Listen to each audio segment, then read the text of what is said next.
What's going on, guys? Welcome back to another episode. Thank you for tuning in today. After all the drama and everything that we've been through, I think it's fair that I owe you guys a little detailed video on what's going to happen today with the Mustang. Now, for those of you that don't know, I would highly recommend you guys watch the previous videos, but as of right now, the one thing that I do want to show you guys is this.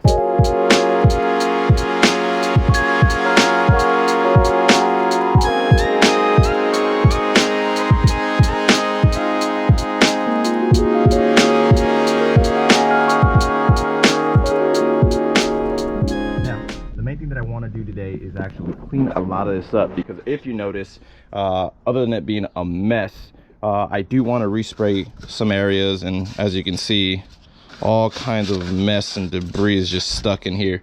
I also want to repaint this, as you see, the blue. So I'm going to go ahead and repaint a lot of this here. I'm just going to go ahead and leave that. Hey, that is not yours, get out of here. So I'm going to go ahead and repaint a lot of this as well. Anything that I see that just needs to be touched up, I'm going to go ahead and do. The one thing that I am contemplating on is removing this rack and pinion and replacing it with a new one, since it's a lot easier with everything out of the car.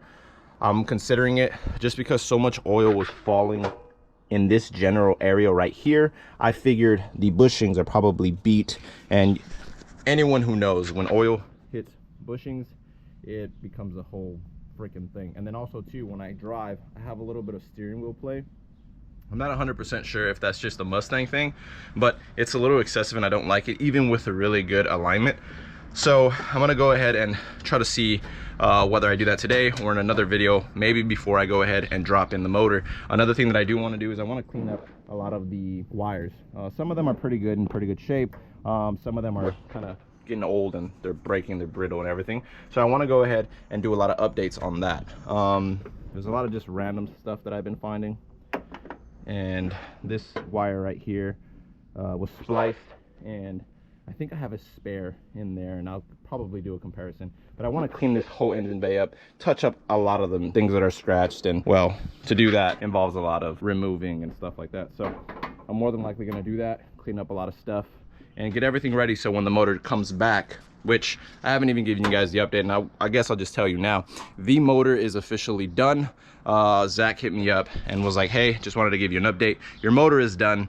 I already got all the parts and everything, so we can go ahead and drop it off to you. So they're gonna drop it off on Monday. I don't know if I'll do a continuation portion of it so you guys can see it, but as of right now, the motor is done, which is a lot faster than the other shitty mechanics. So with that being said, I'm gonna go ahead and get started. I'm gonna start removing a lot of this stuff and keep you guys updated.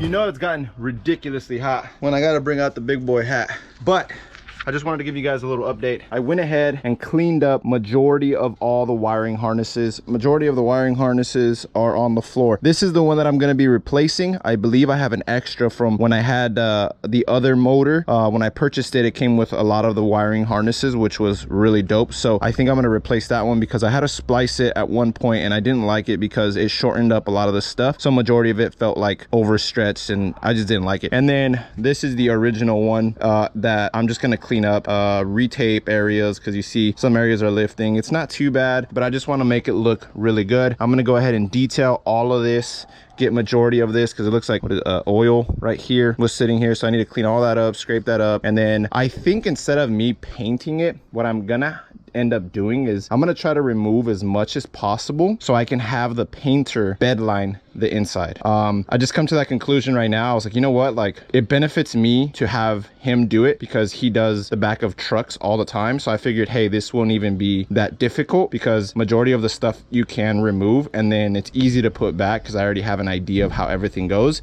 and then we just tape off certain things. But for the most part, I think it's beneficial to have him bedline the inside. I'm gonna have him remove the fenders because originally, as you can see, I had it lined up perfect right here, but then it cracks really nasty and then it looks like this. And because of stuff like this, like on the edge, I never really wanted to open up my engine bay and be like, hey, here's my motor, you know, because little, believe it or not, little things like this is kind of embarrassing to me. I wasn't a fan of it. And for me, it was, I spent so much money to make everything look so cool and everything. And yet that little cracks and stuff over time just really bothered me. And then when you had the hood closed, like you could see the yellow, and I didn't like that either. So for those of you that don't know, the previous color of this car was yellow, so there's that. And then the blue is from the grabber blue, I believe that's what it's called, Mach 1. For those of you that don't know, this used to be a GT body, and then the previous owners or whoever built it before him, either they crashed one or they, I don't know, they did something, and then they for the most part went ahead and swapped everything over to this body, which is my blessing and my curse, I guess you can say, because I can never sell the car as an original Mach 1. It's going to be sold as a GT body, which it is what it is, but everything on it is Mach 1 drivetrain. And well, yeah, so I am looking into removing the K-member. I want to get a tubular one, and then obviously the tubular lower control arms as well. And then just, yeah, that's it. I just wanted to give you guys a little update as far as for what I am doing. If I had someone that could do a wire tuck for me, or yeah, that's what you call it, right? Wire tuck. Yeah, I would love that. Like just to hide all the harness and make it look a lot cleaner like this. I would really enjoy that because you have more freedom to get creative and do a lot more stuff. And I know they sell those like covers that you can put and things like that. I don't think I would go that far. I would just really like it all cleaned up and then just have some fun with it, and then potentially use majority of the stuff for other things. But that's pretty much what I'm dealing with right now.